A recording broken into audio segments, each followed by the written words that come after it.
हरे कृष्णा। नमस्कार दोस्तों, आप समस्त श्रोतागण का आपके YouTube चैनल जीवन अमृत पर हार्दिक अभिनंदन है। आप सभी का दिन शुभ और मंगलमय हो। गीता में लिखा है कि अपनी पीड़ा के लिए संसार को दोष कभी मत दीजिए, अपने मन को समझाओ।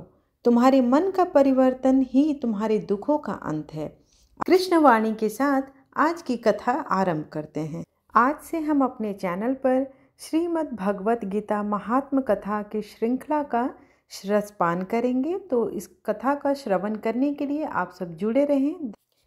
श्री पार्वती जी ने कहा, भगवान आप सब तत्वों के ज्ञाता हैं। आपकी कृपा से मुझे श्री विष्णु संबंधी नाना प्रकार के धर्म सुनने को मिले, जो समस्त लोक का उद्धार करने वाला है। हे देवेश, अब मैं गीता का महात्म भी आपसे सुनना चाहती हूँ, जिसका श्रवण करने से श्री हरि की भक्ति बढ़ती है। श्री महादेव जी बोले, जिनका श्री विग्रह अलसी के फूल की भांति श्याम वर्ण का है, पक्षीराज गरुड़ ही जिनके वाहन हैं, जो अपनी महिमा से कभी भी च्युत नहीं होते तथा शेषनाग की सैया पर शयन करते हैं, उन भगवान महाविष्णु की हम उपासना करते हैं। एक समय की बात है, मूर दैत्य के नाशक भगवान विष्णु शेषनाग के रमणीय आसन पर सुखपूर्वक विराजमान थे।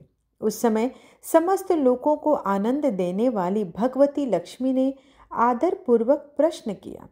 श्री लक्ष्मी जी ने पूछा, भगवान आप संपूर्ण जगत का पालन करते हुए भी अपने ऐश्वर्य के प्रति उदासीन से होकर जो इस क्षीर सागर में नींद ले रहे हैं, इसका क्या कारण है? श्री भगवान बोले, सुमुखी, मैं नींद नहीं लेता हूँ, अपितु तत्व का अनुसरण करने वाली अंतर्दृष्टि के द्वारा अपने ही महेश्वर तेज का साक्षात्कार कर रहा हूँ। यह वही तेज है जिसका योगी पुरुष कुशाग्र बुद्धि के द्वारा अपने अंतःकरण में दर्शन करते हैं तथा जिसे मीमांसक विद्वान वेदों का सार तत्व निश्चित करते हैं। वह महेश्वर तेज एक अजर प्रकाश स्वरूप आत्मस्वरूप रोग शोक से रहित अखंड आनंद का पुंज है। इस जगत का जीवन उसी के अधीन है, मैं उसी का अनुभव करता हूँ। हे देवेश्वरी, यही कारण है कि मैं तुम्हें नींद लेता सा प्रतीत हो रहा हूँ। श्री लक्ष्मी जी ने कहा, ऋषिकेश, आप ही योगी पुरुषों के ध्येय हैं। आपके अतिरिक्त भी कोई ध्यान करने योग्य तत्व है? यह जानकर मुझे बड़ा कौतूहल हो रहा है। इस चराचर जगत की सृष्टि और संहार करने वाले स्वयं आप ही हैं। आप सर्वसमर्थ हैं। इस प्रकार की स्थिति में होकर भी यदि आप उस परम तत्व से भिन्न हैं, तो मुझे इसका बोध कराइए।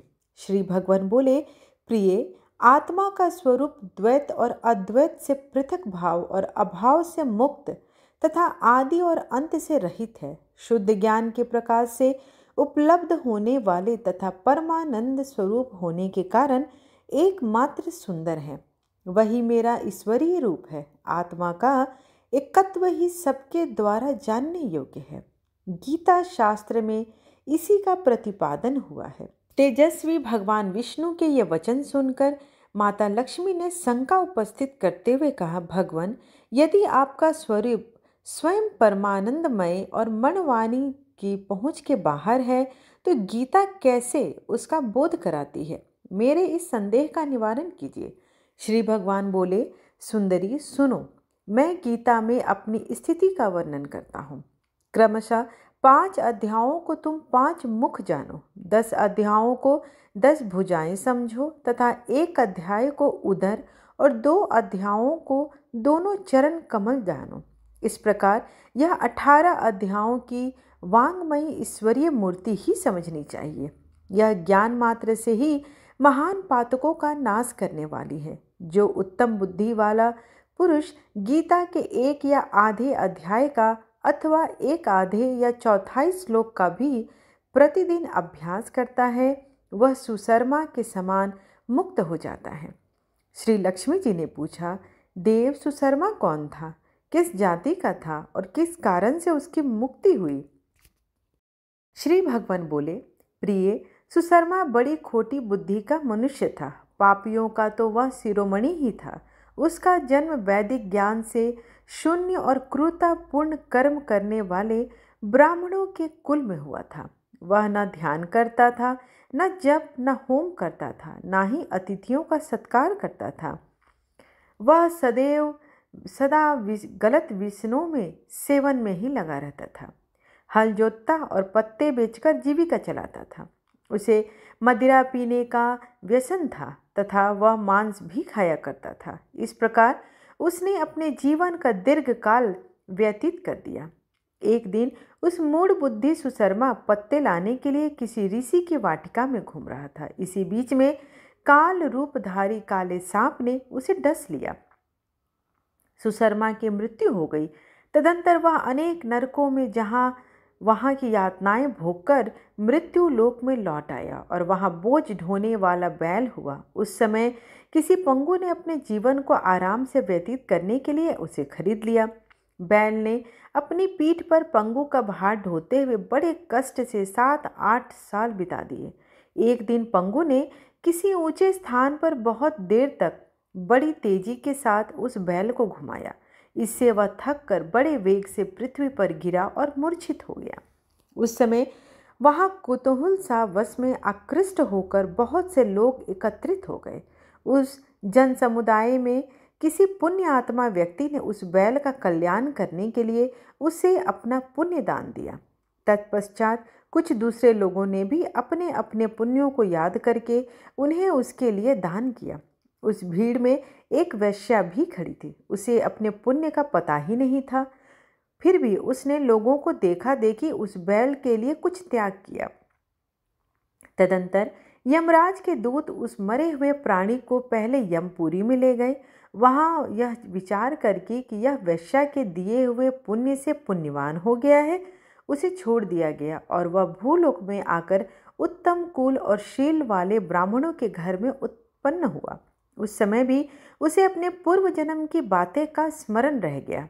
बहुत दिनों के बाद अपने अज्ञान को दूर करने वाले कल्याण तत्व का जिज्ञासु होकर वह उस वैश्या के पास गया और उसने दान की बातें बतलाते हुए उसने पूछा, तुमने कौन सा पुण्य दान किया था? वैश्या ने उत्तर दिया, वह पिंजरे में बैठा हुआ तोता प्रतिदिन कुछ पढ़ता है, उससे मेरे अंतःकरण पवित्र हो गया है, उसी का पुण्य मैंने तुम्हारे लिए दान किया था। इसके बाद उन दोनों ने तोते से पूछा। तब उस तोते ने अपने पूर्व जन्म का स्मरण करके प्राचीन इतिहास कहना आरंभ किया। शुक बोला, पूर्व जन्म में मैं विद्वान होकर भी विद्वता के अभिमान से मोहित रहता था। मेरा रोग द्वेष इतना बढ़ गया था कि मैं गुणवान विद्वानों के प्रति भी ईर्ष्या का भाव रखने लगा। फिर समय के अनुसार मेरी मृत्यु हो गई और मैं अनेकों घृणित लोकों में भटकता फिरा। उसके बाद इस लोक में आया। सद्गुरु की अत्यंत निंदा करने के कारण तोते के कुल में मेरा जन्म हुआ। पापी होने के कारण छोटी अवस्था में ही मेरा माता पिता से वियोग हो गया। एक दिन मैं ग्रीष्म ऋतु में तरपे मार्ग पर पड़ा था। वहाँ से कुछ मुनिश्रेष्ठ मुझे उठा लाए और महात्माओं के आश्रम में के भीतर एक पिंजरे में उन्होंने मुझे डाल दिया। वहीं मुझे पढ़ाया गया। ऋषियों के बालक बड़े आदर के साथ गीता के प्रथम अध्याय की आवृत्ति करते थे। उन्हीं से सुनकर मैं भी बार बार पाठ करने लगा। इसी बीच में एक चोरी करने वाले बहेलिये ने मुझे वहां से चुरा लिया। तत्पश्चात इस देवी ने मुझे खरीद लिया। पूर्व काल में मैंने इस प्रथम अध्याय का अभ्यास किया था, जिससे मैंने अपने पापों को दूर किया है। फिर उसी से इस वैश्या का भी अंतःकरण शुद्ध हुआ है और उसी के पुण्य से हे द्विश्रेष्ठ सुशर्मा भी पाप मुक्त हुए हैं। इस प्रकार परस्पर वार्तालाप और गीता के प्रथम अध्याय के महात्म की प्रशंसा करके वे तीनों निरंतर अपने अपने घर पर गीता का अभ्यास करने लगे। फिर ज्ञान प्राप्त करके वे मुक्त हो गए। इसलिए जो गीता के प्रथम अध्याय को पढ़ता है, सुनता है तथा अभ्यास करता है, उसे इस भव सागर को पार करने में कोई भी कठिनाई नहीं होती है। आशा करती हूँ कि आज गीता का ये प्रथम अध्याय का महात्मा आपको अच्छा लगा हो। अगर आज की कथा आपको अच्छी लगी हो तो चैनल को लाइक, शेयर एंड सब्सक्राइब करना बिल्कुल ना भूलें और जुड़े रहें। धन्यवाद।